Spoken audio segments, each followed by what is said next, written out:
Bueno, pues en la noche de hoy tenemos como invitado al hombre del lacito, que viene con lacito porque está de plácemes.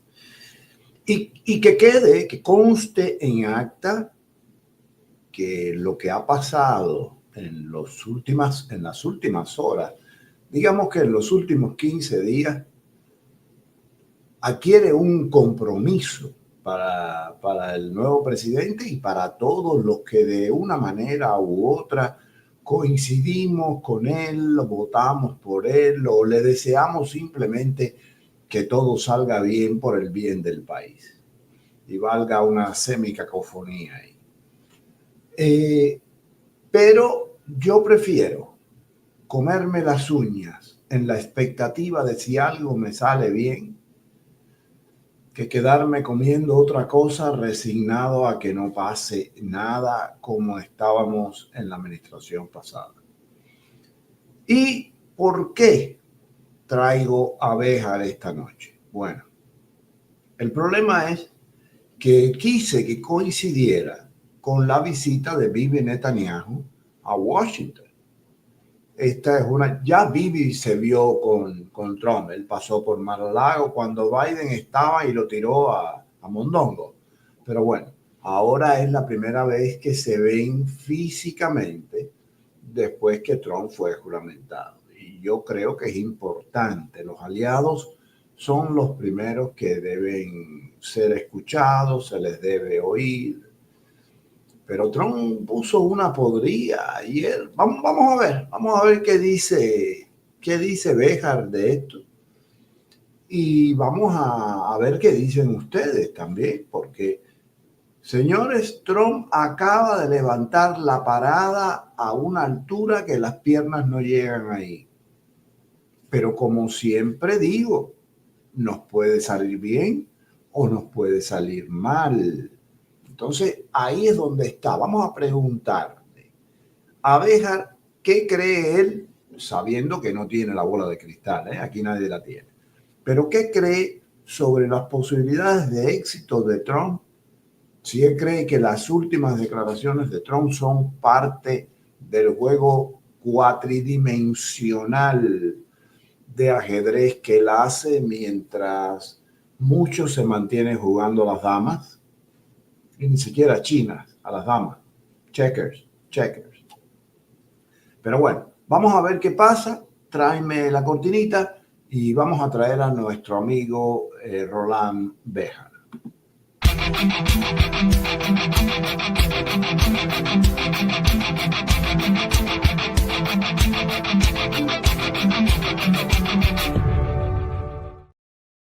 Bueno, Roland, ¿cómo está la cosa? Chico, muy bien, muy bien, muy bien, muy bien. Mira, escuchando tu introducción, que siempre es fantástica, te voy a decir una cosa. En los muchísimos años en que yo trabajé con Carlos Alberto Montaner, aprendí una cosa que para mí ha servido para todas las situaciones en las que me he encontrado con respecto a cuestiones políticas y demás. Y Carlos Alberto decía que lo único que es real y posible es tratar de ver escenarios posibles, porque nadie tiene la bola de cristal y la política, que es el arte de vivir, en cualquier momento se le puede ir una nota más alta o más baja a una melodía y cambia completamente. ¿Entiendes? Entonces, los escenarios posibles a lo que yo intento mirar. Y eso es lo que voy a intentar hoy.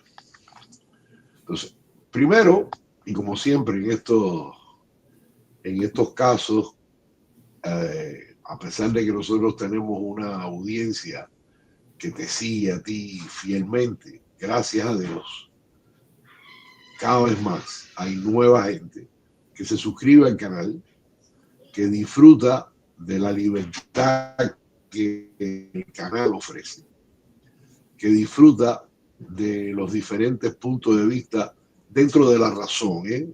Los locos, woke y eso, no tiene sentido porque es una pérdida de tiempo, porque no hay razonamiento, solamente hay sentimientos. Y los sentimientos sí son muy importantes, pero la razón es en definitiva lo que decide.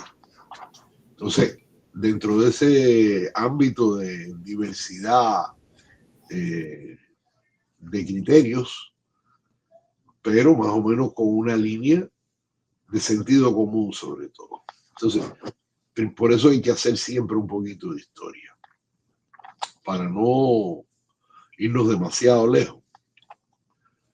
Vamos nada más que a decir, a recordar la promesa que los ingleses le estuvieron haciendo a los árabes, que de cierta manera eran testaferros del Imperio Otomano primero, pero cuando los ingleses derrotan a los otomanos, le prometen a Husseini, a Hajim Husseini, que era el mufti de Jerusalén, que después tuvo nexos tremendamente cercanos con Hitler y demás, le prometieron la gran nación árabe, donde ellos serían los que dirigirían esa gran nación árabe. Después los ingleses cambiaron de idea y dividieron toda esa región de una manera muy caprichosa, sin reconocer ni nacionalidades, como en el caso de los kurdos, que es una nación con un idioma, con una cultura, con una religión, con unas tradiciones milenarias. Y los ingleses y los franceses decidieron desintegrar esa nación y repartirla en pedazos entre Turquía, Irak, Irán, Siria, en fin. De esas cosas que hacen los ingleses. Y además ignoraron otra cosa muy importante. Cada sociedad, de acuerdo a su desarrollo, va cambiando la manera en que se organiza. Los clanes es una de las maneras más primitivas de la organización de la sociedad. La gente habla y recuerda los clanes de los escoceses, los McKinley, los McCann, los McGetty, los maestros, los otros, y que eran clanes que en algunas ocasiones eran aliados y en otras ocasiones eran enemigos acérrimos. La sociedad árabe está compuesta y organizada fundamentalmente por clanes y son muy fáciles de identificar por sus apellidos. Hay apellidos que significan el que viene de Egipto, un clan, el que viene de Irak, otro apellido, otro clan, y así, cosa que los occidentales han ignorado olímpicamente porque no lo conciben, porque por su desarrollo en la sociedad occidental, la organización a través de clanes pasó hace muchos años y ya no es una cosa que se percibe como posible. Pero eso demuestra, perdona, la ignorancia de muchos analistas nuestros. No. La ignorancia supina, porque acuérdate, hay una cosa que es humana. Hay un refrán muy viejo que dice que el ladrón piensa que todos son de su condición, pero los buenos también les pasa lo mismo, ¿eh? Los buenos también piensan que todos los demás son buenos. Y los occidentales insisten en pensar que la organización social que ellos han alcanzado a través de la civilización judeo-cristiana, con sus normas y con sus reglas y con sus principios, es la misma que pueden tener estos pueblos, que no son ni inferiores ni superiores. No estamos hablando de eso. Simplemente son estamos hablando de un desarrollo cultural, de un desarrollo social. Esas son las diferencias. Las grandes, la ciencia demostró hace muchísimos años lo que la Torá decía hace 5.000, que todos los humanos somos iguales, no importa el color que tengamos, ni dónde hayamos nacido, nada de eso tiene importancia. Todos somos iguales ante Dios y ante la ley, de acuerdo con la Torá. pero culturalmente somos diferentes, socialmente somos diferentes, porque depende del desarrollo de las sociedades donde vivimos.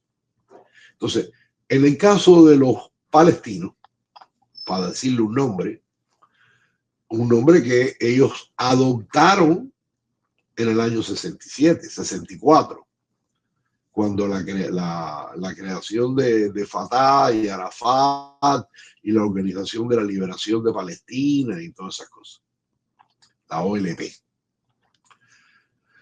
o PLO, como se le dice en inglés, juntando de una manera arbitraria todos estos clanes. Pero, y ahí es donde viene el problema, que desde el año 48 hasta hoy se han encargado toda una serie de agentes desde Occidente, desde el Medio Oriente, desde el sur, desde el norte, a convencer a estas personas que accidentalmente habitan esta zona, porque si eran 750.000 los que fueron expulsados, digamos, que el número hay autores que coinciden y otros no, explícame que en un sistema de apartheid hayan logrado en 75 años convertirse en 2 millones casi en Gaza y 3 millones y pico en Judea y Samaria. O sea, se multiplicaron a 5 millones de personas, 750.000 personas que vivían supuestamente en refugio. ¿Cuál es la explicación? Primero, cuando se pierde la guerra del 48, se logra el armisticio ese del 48, que Jordania se queda con toda Judea y Samaria e incluso Jerusalén. ¿Ok? Eso sucede del 48 al 67. Cuando esa guerra de independencia se pierde ese territorio y está ocupado por Jordania, el Judea y Samaria, y ocupado por Egipto, la Franja de Gaza. Y en ese estado se mantuvo desde 1949 hasta 1967. La Guerra de los 6 días es lo que termina la ocupación jordana y la ocupación egipcia en territorio israelí. Durante todos esos años, ellos tuvieron todas las posibilidades y toda la libertad de declarar un Estado palestino. Pero es que el Estado palestino ya existía, que es Jordania, que fue la división que hacen los ingleses en el año 22 para premiar al rey Abdullah de la familia de los hashemitas beduina del sur de la parte sur de la provincia, de la península arábica, y los ponen ahí a gobernar a todos los demás árabes que no eran hashemitas.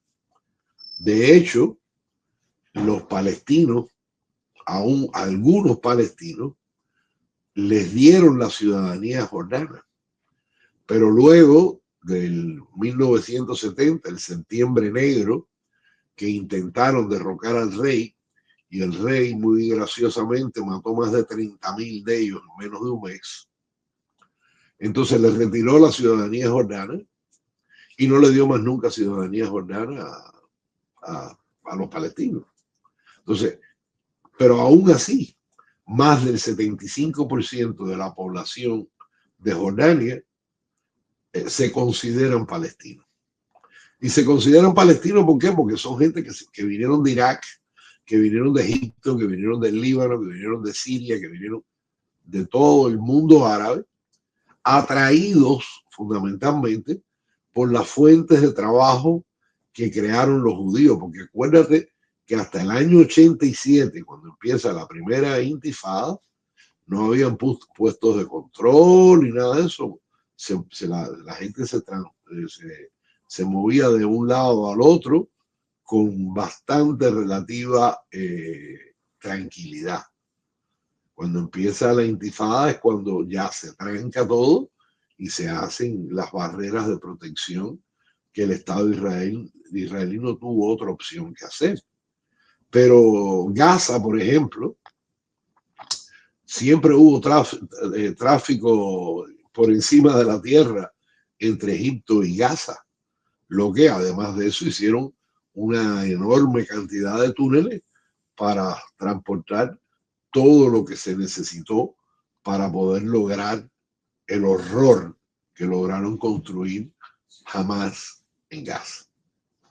Entonces, tienes una población que ha sido indoctrinada por 75 años de que existe la posibilidad de que el Estado hebreo deje de existir y que en ese momento ellos van a poder realizar, bueno, eso es una mala traducción, poder lograr el objetivo de dominar la tierra que supuestamente le pertenece a ellos y no a los judíos. Ellos no reconocen en absoluto el derecho al pueblo hebreo de vivir en sus tierras ancestrales.